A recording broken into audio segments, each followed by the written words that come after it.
My ex-husband destroyed my engagement party to make me jealous and get me back. Hey Reddit, I'm Jenna, 35, and I've been through a roller coaster of emotions these past few months. I recently got engaged to the most amazing man, Ryan, 37, who has brought so much joy into my life after years of heartbreak. But just when I thought I was finally moving on from my toxic ex-husband, Adam, 38, he pulled the most childish, spiteful stunt to ruin my engagement party. He showed up uninvited, caused a scene, and tried to manipulate me into leaving my fiancé and going back to him. This is the story of how my ex tried to sabotage my happiness and how I refused to let him win. Before I met Ryan, my life was a mess. I was married to Adam, my high school sweetheart who turned into my biggest nightmare. We got married when I was 25, fresh out of college and full of hope. Adam was charming, funny, and always knew how to make me feel like the most important person in the room, at least in the beginning. But as the years went on, the cracks in our relationship began to show. The early days with Adam, the highs and lows. When Adam and I first started dating, it was like living in a movie. He'd surprise me with flowers, plan spontaneous weekend getaways, and tell me how lucky he was to have me.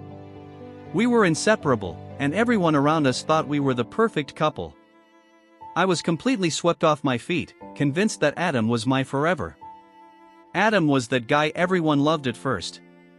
He was charismatic, had an infectious laugh, and could talk his way out of anything. When he looked at you, it felt like you were the only person in the room. For years, I was blinded by the charm he wore like a suit of armor. He had this way of making every date feel like a fairy tale: roses, candlelit dinners, and long drives under the stars where we'd talk about our future together. But even in those early days, there were red flags that I ignored. Adam had a temper that flared up whenever things didn't go his way. He'd get into arguments with strangers over the smallest things, like a slight delay at a restaurant or a parking spot someone else took. I'd laugh it off, thinking it was just part of his fiery personality. But as time went on, I realized that his anger wasn't just an occasional outburst, it was a constant presence in our lives. I remember one night, a few months after we moved in together, when we had our first big fight. Adam was late coming home, and when I asked where he'd been, he snapped. He accused me of being controlling, of trying to keep tabs on him like I was his mother. I was stunned by the intensity of his reaction, but I brushed it off, telling myself it was just a stressful day at work. It wasn't until later that I'd realized this was just the beginning of a pattern of gaslighting and manipulation that would define our relationship. The marriage, control, manipulation, and isolation. After we got married, Adam's behavior only got worse. He became controlling, constantly checking my phone, questioning my every move, and accusing me of things I hadn't done. He'd blow up over the slightest disagreement, turning every minor issue into a full-blown argument. I felt like I was constantly walking on eggshells, afraid to say or do anything that might set him off. Adam would go through my texts, my emails, even my social media accounts, looking for any sign that I might be talking to someone else. He'd make comments about how I dressed, suggesting I wear more conservative clothes when we went out. He even started controlling our finances, insisting that I deposit my paycheck into a joint account that he managed. It felt like every aspect of my life was slowly being taken over, and I didn't know how to stop it. He'd often isolate me from my friends and family, subtly at first, with comments like, "Why do you want to hang out with them when you have me?" or "They're jealous of what we have." But as time went on, it became more overt. He'd make excuses whenever we were invited to social events, claiming he was too tired or that we needed to save money. If I wanted to go without him, he'd guilt-trip me, saying things like, "I thought we were a team," or "Why don't you want to spend time with your husband?" I found myself slowly pulling away from the people I loved, not because I wanted to, but because it was easier than dealing with Adam's wrath. The isolation was suffocating. My world became smaller and smaller until Adam was the center of it. I was always trying to please him, to anticipate his moods, to avoid the next argument. But no matter what I did, it was never enough. I remember my best friend, Claire, pulling me aside one day and asking if I was okay. She said I seemed different, quieter, less like myself. I wanted to tell her everything, to unload all the pain and frustration I was carrying, but I couldn't bring myself to admit that my marriage was falling apart. I didn't want to be a failure, and I certainly didn't want to admit that the man I'd given my heart to was hurting me in ways I didn't know how to escape. Things reached a breaking point when Adam lost his job and started drinking heavily. His temper, which had always been bad, became explosive. He'd yell at me for things that made no sense, like the way I cooked dinner or how I folded the laundry. One night, after an especially heated argument, Adam punched a hole in the wall. I remember staring at the cracked drywall, my heart pounding, realizing that this was my life now. I was trapped in a marriage with a man who scared me, and I didn't know how to get out. The decision to leave, finding the courage to walk away. Leaving Adam was the hardest decision I ever made, but it was also the best one. I spent months gathering the courage to leave, slowly stashing away money and making a plan. I started going to therapy, which was a lifeline during those dark days.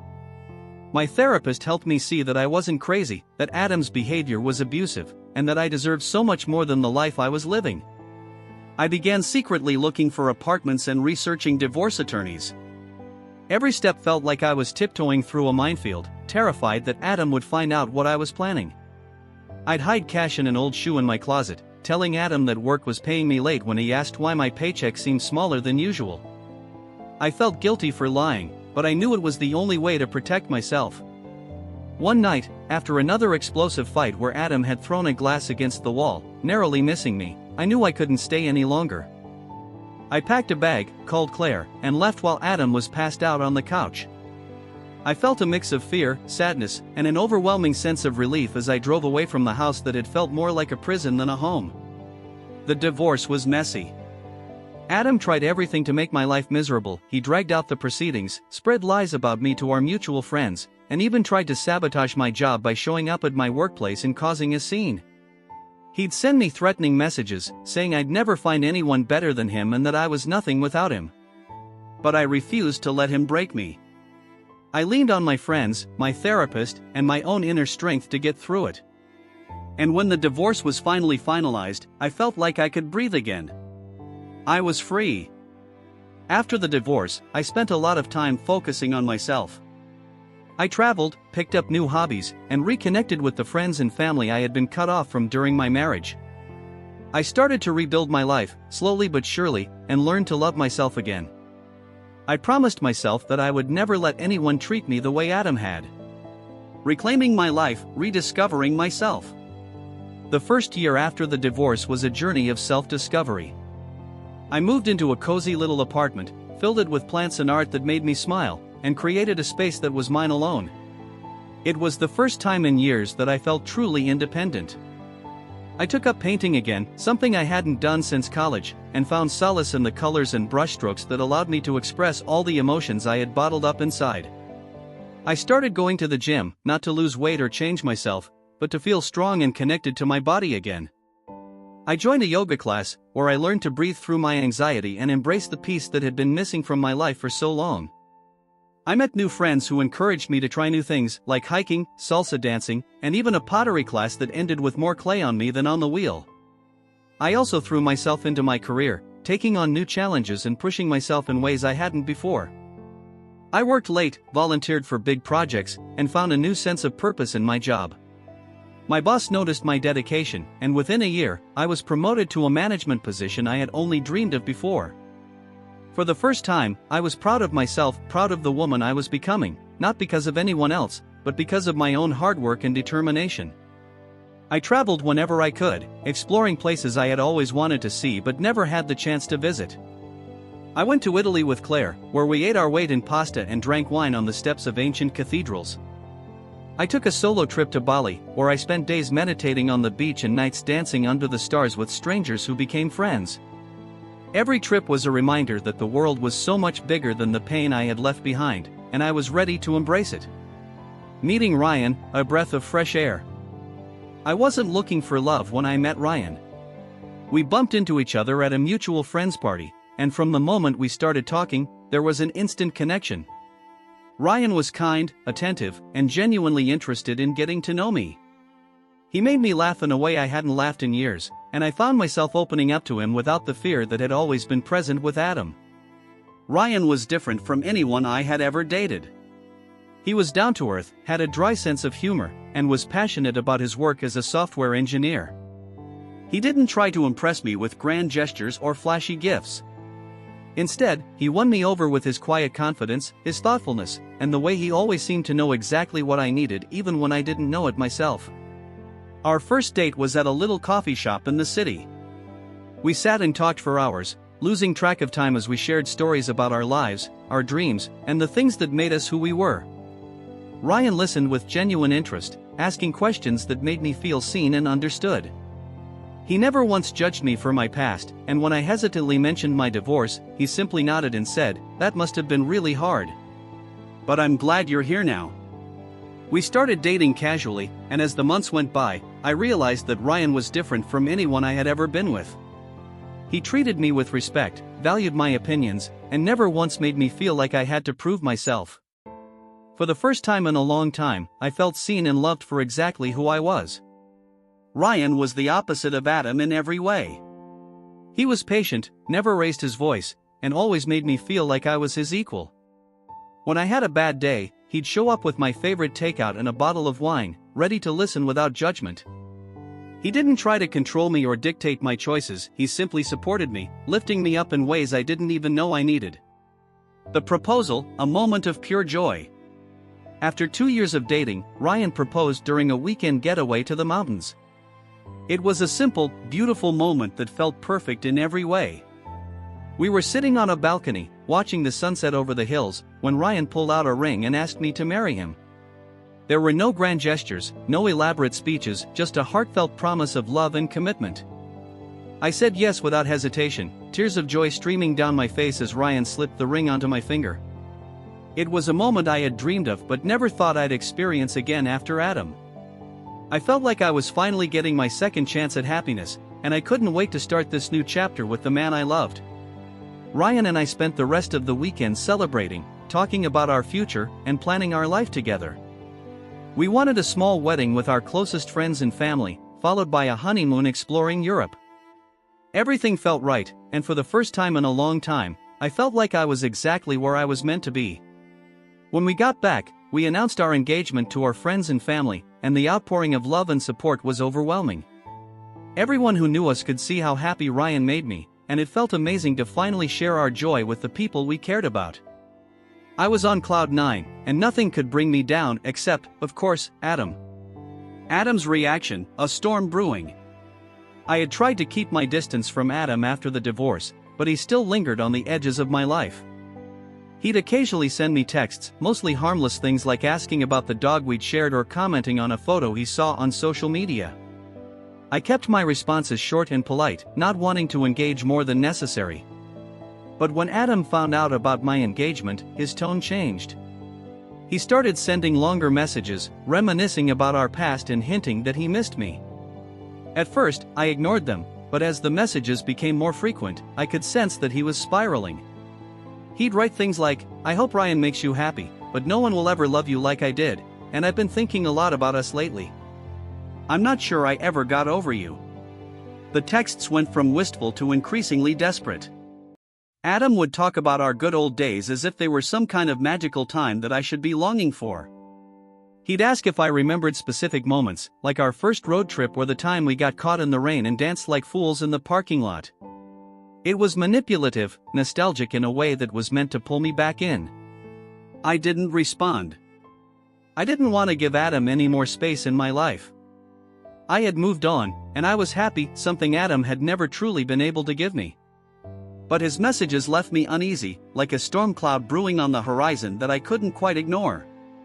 I had no idea then just how far Adam would go to try and pull me back into his orbit. Ryan and I decided to throw a small engagement party to celebrate with our closest friends and family. It was going to be an intimate evening at my favorite restaurant, with delicious food, flowing champagne, and all the people who had supported us along the way. I was excited, spending weeks planning every detail to make sure it was perfect. The party planning, excitement and anticipation. I threw myself into planning the party, finding joy in every little detail. I picked out beautiful floral arrangements, chose a playlist of our favorite songs, and worked with the chef to create a menu that showcased all of Ryan's and my favorite dishes. I wanted the night to reflect us, our love, our journey, and the happiness we had found together. Ryan was just as excited as I was. He helped with the planning, making sure that everything was just right. We spent evenings tasting wine, picking out decorations, and laughing about how we couldn't wait to be married. It felt like the start of something truly beautiful, and I couldn't wait to share it with the people we loved. The guest list was small, just family and close friends. I made sure to keep it tight, wanting the evening to feel intimate and personal. I sent out beautiful invitations, and soon, the RSVPs started pouring in. Everyone was thrilled for us, and I was touched by the outpouring of support. It felt like we were surrounded by love, and I couldn't wait for the big night. But as the date drew closer, I couldn't shake the feeling of unease. Adam's messages had continued, and though I hadn't responded, they were growing more insistent. He'd send me long paragraphs about how he missed the good times we had shared, how he regretted the way things had ended, and how he hoped we could at least be friends. I didn't tell Ryan about the messages. I didn't want to dampen the joy of our engagement with the lingering shadow of my past. I figured Adam would eventually give up, that he'd move on once he realized I wasn't going to respond. But Adam wasn't the type to let things go easily, and I was about to find out just how far he was willing to go to get my attention. The engagement party, a beautiful beginning, a dark turn. The night of the engagement party finally arrived, and it was everything I had hoped for. The restaurant was beautifully decorated, the food was incredible, and our friends and family were all smiles as they toasted to our future. I was wearing a gorgeous dress that made me feel like a princess, and Ryan couldn't stop telling me how beautiful I looked. For the first few hours, everything was perfect. We mingled with our guests, sharing stories, taking photos, and soaking in the love that filled the room. Ryan's parents gave a heartfelt speech about how happy they were to welcome me into their family, and my best friend Claire surprised us with a video montage of photos from our relationship. I felt overwhelmed with gratitude, knowing that I had found a partner who truly cherished me. But as the evening went on, I noticed a familiar face lurking near the entrance. My heart sank as I realized it was Adam. He was dressed sharply, holding a drink in his hand, and had somehow slipped into the party unnoticed. My stomach twisted in knots. What was he doing here? I hadn't invited him, and I certainly didn't want him there. I tried to ignore him, hoping he'd get bored and leave, but Adam made his way deeper into the room, mingling with my guests as if he belonged there. He was charming, laughing with people he barely knew, and acting like this was his event. I watched in horror as he approached Ryan, extending his hand and introducing himself as Jenna's ex. Ryan, ever the gentleman, shook his hand politely, but I could see the confusion on his face. I quickly excused myself from a conversation and rushed over, my heart pounding as I pulled Adam aside. "What are you doing here?" I hissed, trying to keep my voice low. Adam smirked, clearly enjoying my discomfort. "I heard about the party and thought I'd stop by. After all, I'm a big part of your past, aren't I?" I could feel the anger boiling inside me, but I didn't want to make a scene. "You need to leave, Adam. This isn't the time or place for whatever this is." He looked at me with a mix of arrogance and desperation. "Jenna, you're making a mistake. I know you think you've moved on, but I can see it in your eyes, you're not over us." "You're not over me." I stared at him, stunned by his audacity. "I am over you, Adam. I'm engaged to Ryan. I'm happy. You need to accept that." But Adam wasn't listening. He stepped closer, lowering his voice to a whisper. "You're just trying to convince yourself. You know no one will ever love you the way I did. I can see it in your face, you're not happy. You're just pretending." Before I could respond, Adam turned and walked away, making a beeline for the bar. I felt my hands shaking, torn between wanting to scream at him and not wanting to ruin the night. I took a deep breath, trying to compose myself. I couldn't let Adam get to me, not here, not tonight. The chaos unfolds, Adam's meltdown. For a while, it seemed like Adam was content to lurk on the sidelines, but as the night wore on, his behavior became more erratic. He started drinking heavily, loudly commenting on how stiff the party was and how much fun we used to have together. I watched in horror as he cornered Ryan's sister, drunkenly recounting stories from our marriage that were wildly inappropriate and completely untrue. Adam kept raising his voice, making toasts to no one in particular and throwing in snide comments about how good times never last and how people often pretend to be happy when they're really not. The atmosphere turned tense, guests exchanging nervous glances as Adam became increasingly unhinged. I tried to steer clear of Adam, focusing on Ryan and our guests, but Adam wasn't done causing chaos. At one point, he grabbed the microphone meant for speeches and stumbled onto the small stage at the front of the room. I felt my stomach drop as Adam tapped the mic, a smug grin on his face. "I'd like to make a toast," he slurred, raising his glass. The room fell silent, all eyes turning to him in confusion. Ryan looked at me, his expression a mix of concern and bewilderment, and I knew we were in trouble. Adam launched into a drunken tirade about how much he missed me, how he couldn't believe I was getting married again, and how no one would ever understand me like he did. He rambled on, sharing details of our past that no one needed to hear, painting himself as the heartbroken victim of our failed marriage. I could feel the embarrassment and anger rising within me. This was supposed to be a celebration of my new life, my new love, and Adam was doing everything he could to tear it apart. I could see the discomfort on the faces of my guests, the way they exchanged awkward glances as Adam continued his rambling speech. Finally, I couldn't take it anymore. I walked up to the stage, grabbing the mic out of Adam's hand. "That's enough," I said firmly, my voice shaking with anger. "This is not your party, Adam. You need to leave." Adam looked at me, his eyes glassy and unfocused. "I'm just telling the truth, Jenna. Everyone deserves to know what you're really like." Before I could respond, Ryan stepped forward, putting himself between me and Adam. "You need to go," Ryan said calmly, his voice steady but firm. "You're not welcome here." Adam sneered, but he could see that he was outnumbered. With one final glare in my direction, he stormed out of the restaurant, slamming the door behind him. The room was quiet, the tension thick in the air as everyone tried to process what had just happened. Ryan turned to me, concern etched on his face. "Are you okay?" I nodded, but I could feel the tears welling up in my eyes.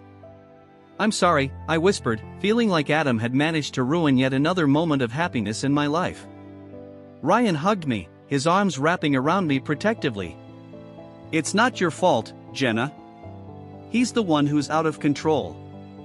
Don't let him get to you." But Adam's words lingered in my mind, a reminder of the damage he had caused and the hold he still tried to have over me. The party slowly resumed, but the mood had shifted. I felt drained, embarrassed, and angry that Adam had once again found a way to insert himself into my life. The days following the engagement party were a blur of emotions.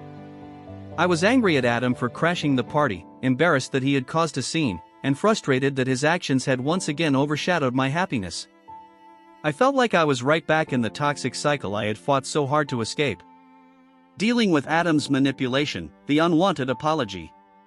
The morning after the party, I woke up to a barrage of texts from Adam. He was apologizing, claiming that he had been too drunk and that he didn't mean to ruin the night. He begged me to meet up with him, saying he needed to explain himself and that he couldn't stand the thought of me hating him. I ignored the messages, but Adam didn't let up. He called repeatedly, left voicemails, and even showed up outside my apartment, pleading for a chance to talk. I felt suffocated, like Adam was everywhere I turned, refusing to let me move on. I wanted to block him, to cut him out of my life completely, but I was afraid of how he might react. Adam wasn't someone who took rejection well, and I didn't want to provoke him. Ryan was incredibly supportive during this time. He reassured me that Adam's behavior wasn't my fault and that I didn't owe him anything, not an explanation, not forgiveness, not even a response. But the constant pressure from Adam was wearing me down. It felt like I was reliving the worst parts of our marriage all over again, and I was struggling to keep my head above water. The breaking point, confronting Adam once and for all. After weeks of relentless messages, I decided that the only way to get Adam to leave me alone was to confront him directly. I agreed to meet him at a coffee shop, hoping that a face-to-face conversation would put an end to his behavior once and for all. When I walked in, Adam was already sitting at a table, looking disheveled and desperate. He smiled when he saw me, but there was a nervousness in his eyes that hadn't been there before. I sat down, crossing my arms as I waited for him to speak. "Jenna, I'm so sorry about the party," he began, his voice shaky. "I didn't mean to cause a scene. I couldn't stand the thought of losing you for good." I stared at him, my anger simmering just beneath the surface.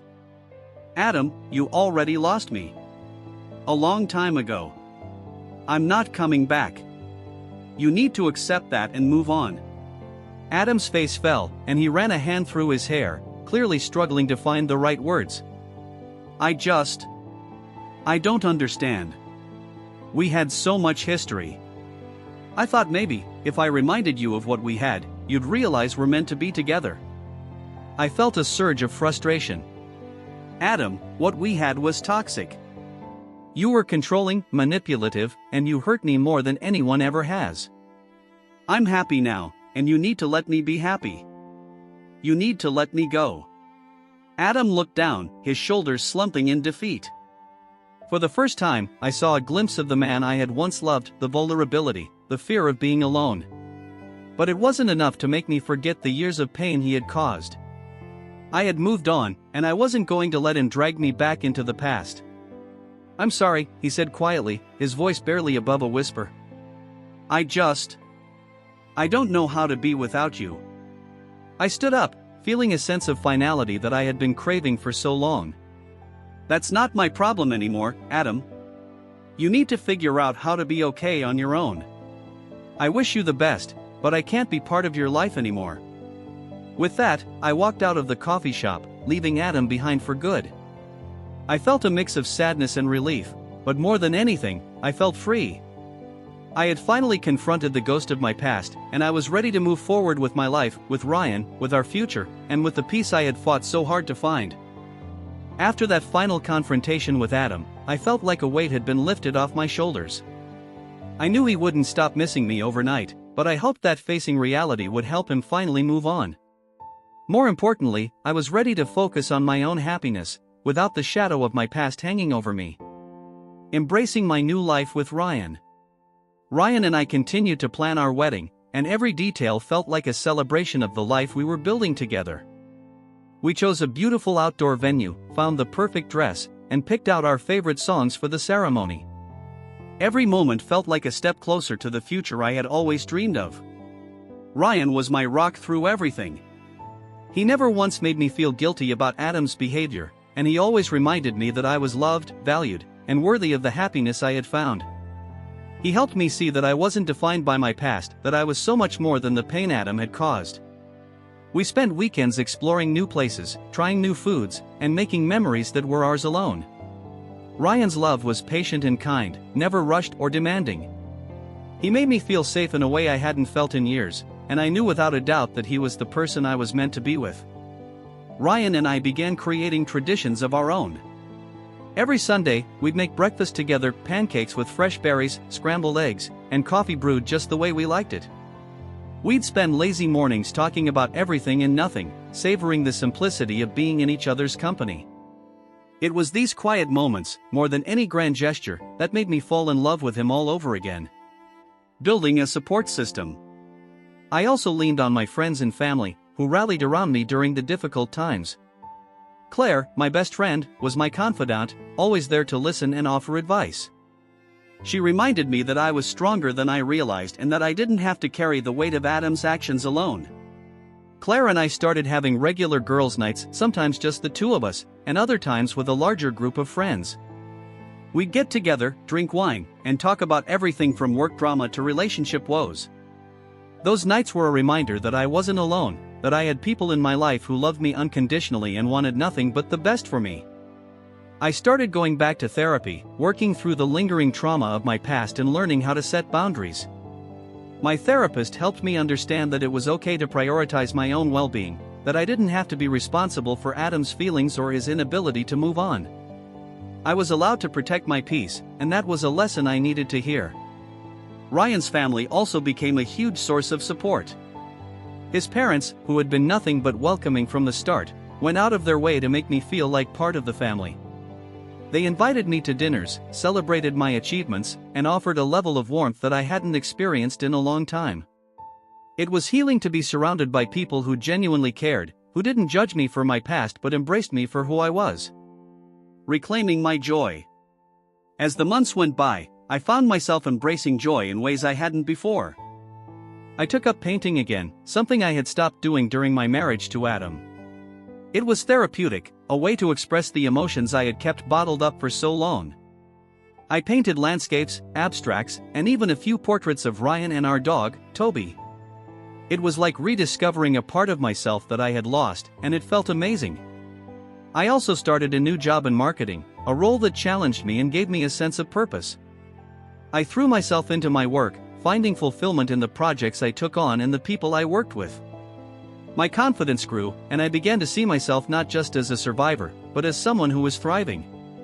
Ryan and I continued to make plans for our future, talking about buying a house, starting a family, and traveling to all the places we'd dreamed of visiting. It was exciting to think about all the possibilities, and I felt a renewed sense of hope for the life we were building together. I also reconnected with friends I hadn't seen in years, inviting them back into my life with open arms. We'd go out for drinks, have game nights, and laugh about the old times. It was comforting to be surrounded by people who knew me, who loved me, and who supported me every step of the way. The wedding, a perfect day. Our wedding day was everything I had dreamed it would be. The sun was shining, the flowers were in full bloom, and I felt more beautiful than I ever had in my life. As I walked down the aisle, I saw Ryan waiting for me, his eyes filled with love and joy. I knew in that moment that I was exactly where I was meant to be. The ceremony was simple and heartfelt, filled with personal vows that made everyone laugh and cry. Ryan promised to love me unconditionally, to support me through every challenge, and to always be my partner in life. I promised to cherish him, to trust him, and to never take for granted the love we had found. As we exchanged rings and shared our first kiss as husband and wife, I felt a sense of peace that I had never known before. I wasn't just marrying Ryan, I was marrying the life we had built together, the happiness we had fought for, and the future that was ours for the taking. The reception was a blur of laughter, dancing, and celebration. We ate, we drank, and we partied with the people who had been there for us through thick and thin.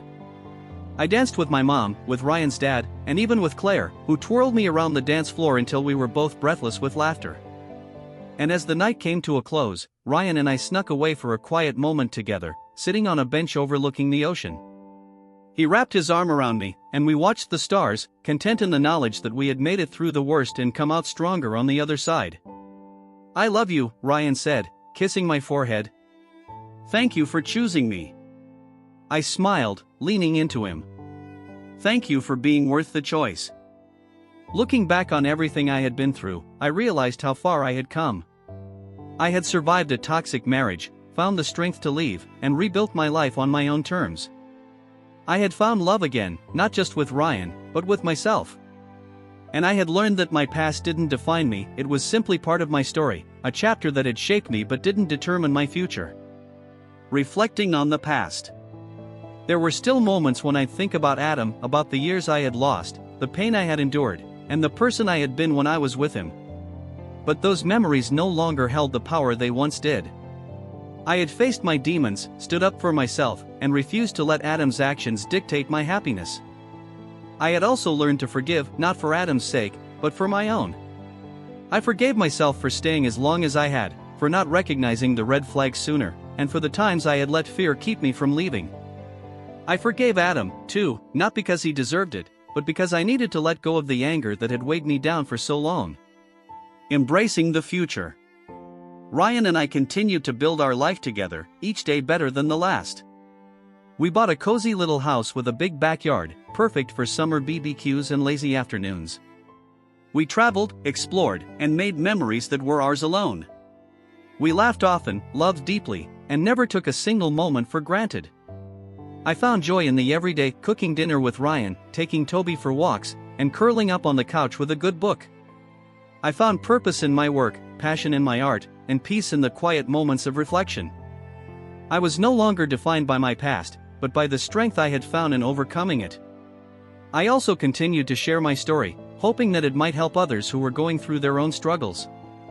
I wrote blog posts, spoke at events, and connected with women who were facing the same challenges I had once faced. It was empowering to use my voice, to turn my pain into something positive, and to remind others that they, too, could find their way to happiness.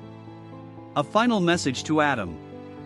I never saw Adam again after that day at the coffee shop, but I occasionally heard updates through mutual friends. He eventually moved out of town, got a new job, and from what I heard, he was trying to rebuild his own life. I wished him no ill will. I only hoped that he would find peace, as I had. If I could say one last thing to Adam, it would be this: thank you.